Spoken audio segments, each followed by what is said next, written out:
Buenos días, chiquillos, un gusto de poder saludarlos. Con la profesora Yanna hemos preparado este video para poder repasar la guía número 1 y número 2. Bueno, la primera unidad o la unidad 0 era la mecánica de los fluidos, por lo tanto vamos a comenzar con una definición de lo que es un fluido. Los fluidos se definen como sustancias que toman la forma del recipiente que lo contienen. Ya, por ejemplo, tenemos ahí una imagen de agua. Uno por lo general tiende a pensar que los fluidos son líquidos, pero no es así. Los fluidos tienden a ser líquidos o gases. Ya, incluso algunas sustancias que a nosotros nos parece que son sólidas, ya, pero en granitos puede ser que sean igual fluidos. Ya, como les decía, la primera imagen es un líquido, ¿cierto? Agua. La segunda imagen que está en el centro es un globo aerostático, ya donde el fluido es el gas que está en el interior. Y en la tercera imagen vemos los granitos que les decía. Uno tiende a pensar que la arena es sólida, pero si está en granitos y toma la forma del recipiente, entonces también se puede considerar como un fluido. Ya el azúcar, por ejemplo, la sal, etc. Vamos a ver una de las características principales de las distintas sustancias ya, pero ahora nos vamos a centrar en lo que son los fluidos, es la densidad. Ya aquí tenemos varias cosas acerca de la densidad. En primer lugar, una definición: la densidad es la razón entre la masa y el volumen de la materia. Ya, razón es una división, por lo tanto ya me está indicando inmediatamente que la densidad es una división entre la masa y el volumen. Ya, por ejemplo, puede ser que una sustancia tenga mucha masa, pero ocupe poco volumen. Por lo tanto, esa gran masa va a estar apretada en un pequeño volumen, por lo tanto va a ser mucho más denso ese material. O puede ser lo contrario, que una sustancia tenga cierta masa, pero que ocupe un gran volumen. Por lo tanto, al ocupar un gran volumen, va a hacer que esas partículas estén más separadas, por lo tanto, va a ser menos denso ese material. La densidad se puede calcular con una ecuación. Ahí está la ecuación, ¿cierto? Que era ρ es igual a m partido en b. Los símbolos: la letra ρ, que es una letra griega, ¿cierto? De alfabeto griego, que es la letra R, acá simboliza la densidad. La m simboliza lo que es la masa y la v simboliza lo que es el volumen. Las unidades de medida, que son tan importantes en física, ¿cierto? Que si les falta la unidad se le descuenta en el ejercicio. Ya es súper importante porque las unidades nos dan sentido de lo que estamos hablando. Por ejemplo, si estamos hablando de la densidad, tenemos que indicar la unidad como kilogramos partido en metro cúbico o gramo partido en centímetro cúbico. En el caso de la masa estaría en kilogramos o gramos, y el volumen en metro cúbico o centímetro cúbico. ¿Qué es lo importante de aquí? Que cuando uno haga un ejercicio y aplique la ecuación, las unidades estén correctamente indicadas, ¿ya? Y que kilogramo esté con metro y gramo esté con centímetro, ¿ya? Uno tiende a pensar que en el caso de los fluidos son líquidos. Ya dijimos que no, que también pueden ser los gases o algunos sólidos. Y también lo otro que uno tiende a pensar es que los líquidos que son más espesos son más densos, ¿ya? Y no es así. En el caso de uno de los links que les puse en la guía, había un experimento donde se iban echando distintos líquidos a un recipiente. Y resulta que hay líquidos que se hunden y hay líquidos que flotan. Por lo tanto, aquellos que se hunden son más densos y aquellos que flotan son menos densos. Por ejemplo, la miel es un líquido que se hunde, por lo tanto la miel es muy densa. En cambio, el aceite flota, ¿cierto? En una sopita el aceite está en la superficie, por lo tanto, al flotar nos indica que ese fluido es menos denso. En el caso, por ejemplo, de el agua, uno podría pensar que el hielo, por ser sólido, es más denso, pero no. Si uno tira el hielo al agua, ese hielo flota. Por lo tanto, si es una sustancia que flota, es porque es menos denso. O sea, el hielo, a pesar de ser sólido, es menos denso que el agua líquida. En esta imagen que les coloqué aquí de un huevo, inténtenlo en su casa. Si uno coloca un huevo en agua, en un vaso, ya con cuidado para que no se les vaya a quebrar. Ese huevo se va a hundir, por lo tanto el huevo es más denso porque se hundió. Pero si uno agrega sal a ese mismo recipiente con agua y revuelve bien despacito, revuelve, el agua con la sal se va a volver más densa. Por lo tanto, se va a hundir más que el huevo y por consecuencia el huevo entonces va a flotar. ¿Ya? Entonces, ¿qué hizo el agua con la sal? Se volvió más densa. Acá tenemos un cálculo, les coloqué el mismo ejemplo que tenían en la guía número 1.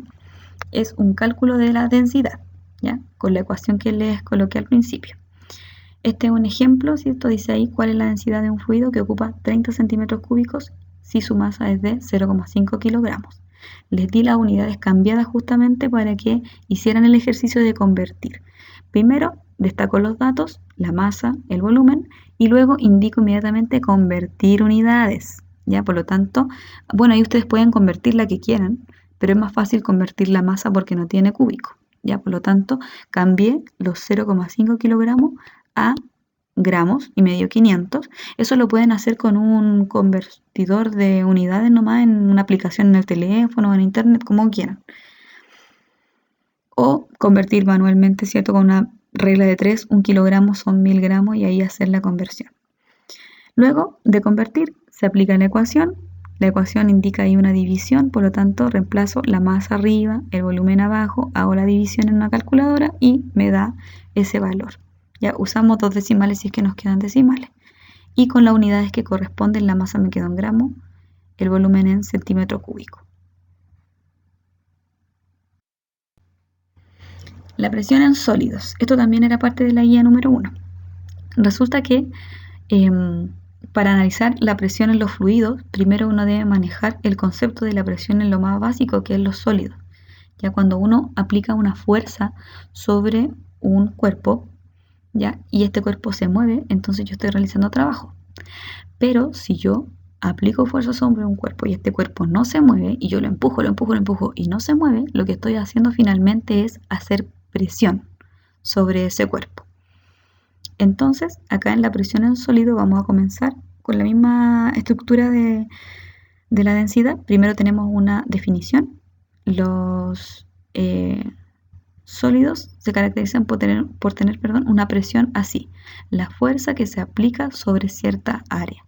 La ecuación define exactamente lo mismo, P es igual a F partido en A. Los símbolos significan, la P es la presión, la F es la fuerza y la A es área. Las unidades tan importantes, ¿cierto? Tenemos la presión se mide en newton partido en metro cuadrado, la fuerza en newton y el área en metro cuadrado. Acá tenemos unas imágenes acerca de cómo funciona la presión en sólidos. Si yo estoy aplicando una fuerza sobre una área grande, entonces voy a hacer menos presión que si hago fuerza sobre un área pequeña. Por eso coloqué aquí dos tipos haciendo flexiones. Si se fijan, el hombre de arriba está haciendo fuerza sobre sus dos manos, sobre sus dos palmas, por lo tanto está usando más área, por lo tanto está haciendo menos presión que si estoy ocupando, como en el caso del chino de abajo, está haciendo una flexión con un puro dedo. Por lo tanto, el área que está ocupando es solamente el dedo, el índice. Por lo tanto, está haciendo mucha más presión. ¿Eso qué indica entonces? Que la presión y el área son inversamente proporcionales. O sea, a mayor área, menos presión y a menor área, más presión. Igual con el globo, si se fijan ahí, la persona está aplastando el globo contra varios clavos. O sea, es un área grande de clavos, por lo tanto no se revienta. Pero ¿qué pasa si los clavos fueran menos, si fueran 2 o 3? Entonces al hacer esta presión, como tengo menos área de clavos, voy a hacer mayor presión, entonces se va a reventar. Acá tenemos un ejercicio, nuevamente lo mismo, le hago la misma estructura para que se acostumbren a una forma ordenada y se entiende claro. Primero saco los datos del ejercicio, luego hago la conversión. Acá en este caso no podíamos cambiar los newton, por eso cambiamos los metros cuadrados. Ya si lo hacen por regla de 3 simple, un metro cuadrado equivale a 10.000 centímetros cuadrados. Y luego aplico la ecuación, ¿cierto? La fuerza arriba, el área abajo, hago la división y ahí nos queda el resultado. Ahora vamos a la presión en fluidos, que es lo que nos importa. Bueno, si se fijan, tenemos varias presiones en los fluidos, ya porque todo depende de dónde estamos.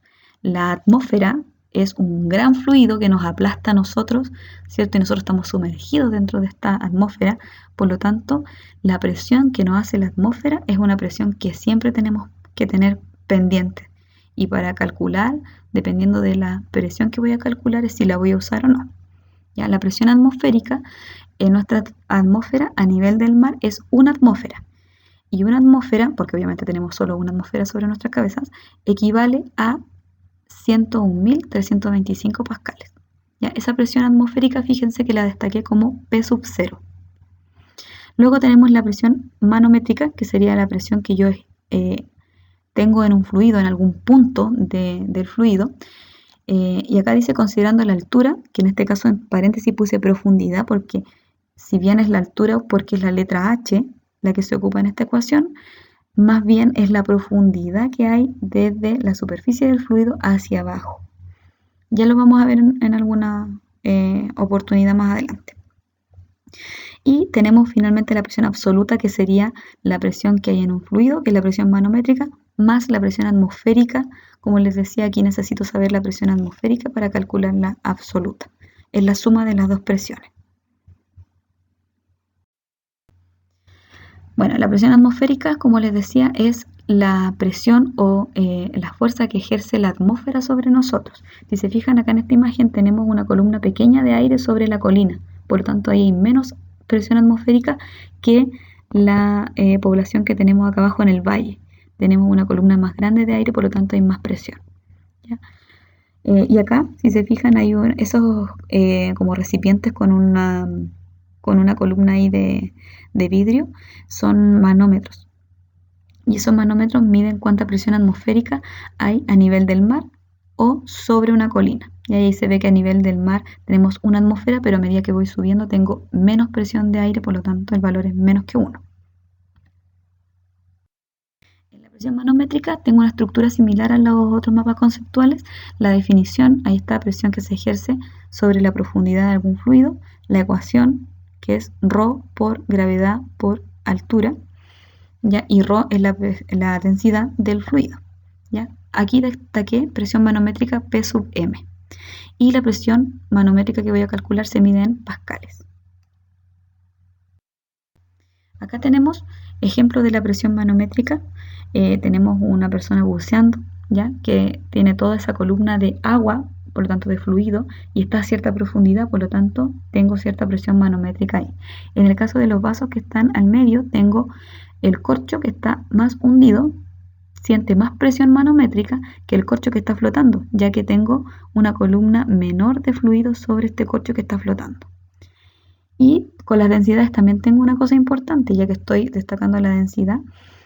Un fluido que es más denso va a tener más presión porque carga más. En cambio, un fluido como el agua, que es menos denso que la miel, va a hacer menos presión. Más densidad, más presión, menos densidad, menos presión. Son directamente proporcionales. Y aquí hay un cálculo de la presión, es el mismo que sale en la guía que les di, la guía número 2, y la misma estructura. Saco primero los datos, voy viendo qué unidades debo convertir y luego aplico las ecuaciones. Acá es súper fácil porque hay que multiplicar y sumar, ¿ya? Pero cuidado porque todas las presiones deben estar en pascales. Así que las presiones atmosféricas tendría que convertirlas a pascales. Y para finalizar, una aplicación en lo cotidiano, por ejemplo, para los biólogos, ya que tienen ahí algunas complicaciones con la matemática, ya esto es importante porque la presión que uno puede medir en el cuerpo cuando uno le sube la presión o le baja la presión es justamente la fuerza que hace la sangre que va fluyendo por una vena. Por lo tanto, si yo tengo más fuerza, más flujo de sangre cruzando por mi vena, voy a tener más fuerza, por lo tanto me sube la presión, o sea, el flujo de sangre es mayor, así que tengo la presión más alta, ¿ya? Y por el contrario, si es que me baja la presión es porque hay menos flujo de sangre, ¿ya? Esa es una aplicación cotidiana, espero que lo hayan entendido. Bueno, si tienen duda, estaré esperando en mi correo.